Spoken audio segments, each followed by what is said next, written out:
வெளிநாடு போன நாள்ல இருந்து ஒவ்வொரு நாளும் ஒரு புதிய அனுபவம். ஒரு நாள் பசி, ஒரு நாள் பயம், ஒரு நாள் சிரிப்பு, ஒரு நாள் கண்ணீர், இப்படி எல்லாமே பார்த்துட்டேன். வேலை முடிஞ்சு நடந்து வந்த ரோடு, சேர்ந்து சமைச்சு சாப்பிட்ட ரூமு, சின்ன சின்ன கலாய்ப்புல கிடைச்ச நண்பர்கள், பயம் கொடுத்த சில இரவுகள், இது எல்லாமே இன்னைக்கும் நினைச்சு பார்த்தாலே ஒரு சினிமா மாதிரி இருக்கு.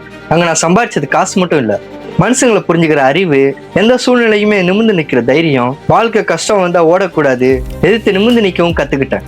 அந்த நாட்டை விட்டு கிளம்பும் போது சூட்கேஸ்ல ட்ரெஸ் இல்லை, ஆனா மனசுக்குள்ள நிறைய அனுபவம் இருந்துச்சு. இன்னைக்கும் அந்த நாட்கள் நினைச்சா சிரிப்பும் வருது, கண்களும் கலங்குது. ஆனா ஒரு விஷயம் மட்டும் நிச்சயம், அந்த வாழ்க்கை என்னை மாற்றல, இன்னொரு மனுஷனை செதுக்கி உருவாக்கிடுச்சு. இதுதான் என் வெளிநாட்டு சாப்டர். அடுத்த சாப்டர்ல இன்னும் வேற லெவல் கதையோட சந்திப்போம். ஆனா இந்த சாப்டர்ல நான் சொல்ல வேண்டியதுலாம் இன்னும் நிறைய இருக்குது. சொல்லலை, எல்லாத்தையும் சொன்னா அவன் உட்காந்து பார்ப்பான். ஃபர்ஸ்ட் இந்த மூஞ்சியை உட்காந்து பார்க்கறதுக்கே ஒரு மைண்டு வேணும். அவன் ஏகப்பட்ட மைண்டா இருப்பான். ஏன்னா இதுவே இன்னும் எப்படியோ ஒரு 8 பாட்டுக்கிட்ட வந்துருச்சு, ஷார்ட்டா. ஸோ ஸ்டார்டிங்கு வந்து நம்ம லென்த்தாக ஆரம்பிச்சா யார் உட்காந்து பார்ப்பீங்க? உட்காந்து பார்க்கறதுக்கு ஒரு மென்டாலிட்டி இருக்கணும். 2 hours வந்து சினிமா திரையில் உட்காந்து பார்க்குறோம். 2 hours எப்படி உட்கார வச்சு பார்க்க வைக்கிறாங்க?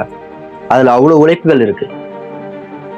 அதில் அவ்வளோ என்ன சொல்றது, சினிமேட்டிக், அந்த மனுஷ மூளையை கொஞ்ச நேரம் 2 hours கண்ட்ரோல் பண்ண வைக்கிற ஹார்ட் ஒர்க்ஸ் அவ்வளோ இருக்கு. அதில் எடிட்டிங்கு, சவுண்ட்ஸு, கிராஃபிக்ஸு, அந்த மாதிரி அவ்வளோ உழைப்பு போட்டு வர 2 hours அந்த டைமை வந்து 1 நிமிஷம் 2 நிமிஷம்ட்டு என்னோட சேனலில் வந்து நான் ஷார்ட்டாக உங்களை உட்கார வச்சு பார்க்க வைக்க முடியாது.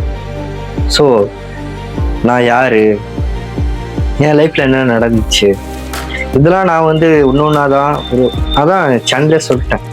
என் வாழ்க்கை நடந்த கதையை வந்து உங்ககிட்ட நான் வந்து சொல்ல போகிறேன்.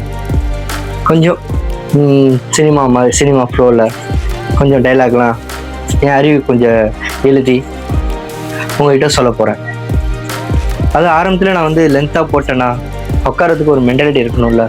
அந்த மென்டாலிட்டி நான் ஆரம்பத்துலேயே நான் வர வைக்க முடியாது. கொஞ்சமாக தான் நான் வர வைக்க முடியும்.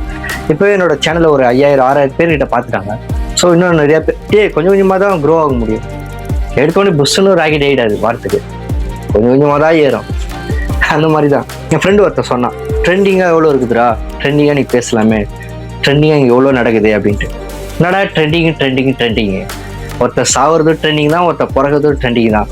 என்ன ஒருத்தர் பணக்காரனாக ஆகுறதும் ட்ரெண்டிங் தான், பிச்சைக்காரனாக ஆகுறதும் ட்ரெண்டிங் தான். ஸோ ட்ரெண்டிங் பார்த்தா ஏகப்பட்டு தெரியுது. மனுஷன் வாடுறதே ஒரு ட்ரெண்டிங் தான்டா. அந்த மாதிரி சூழ்நிலை வந்துருச்சு அப்படின்னு நான் என் ஃப்ரெண்டுகிட்ட சொன்னேன்.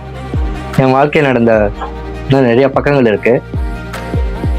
மீண்டும் நல்ல சுவாரஸ்யமான பக்கங்களோட அடுத்த வீடியோவில் சந்திப்போம். சப்ஸ்கிரைப் பண்ணுங்க, ஷேர் பண்ணுங்க.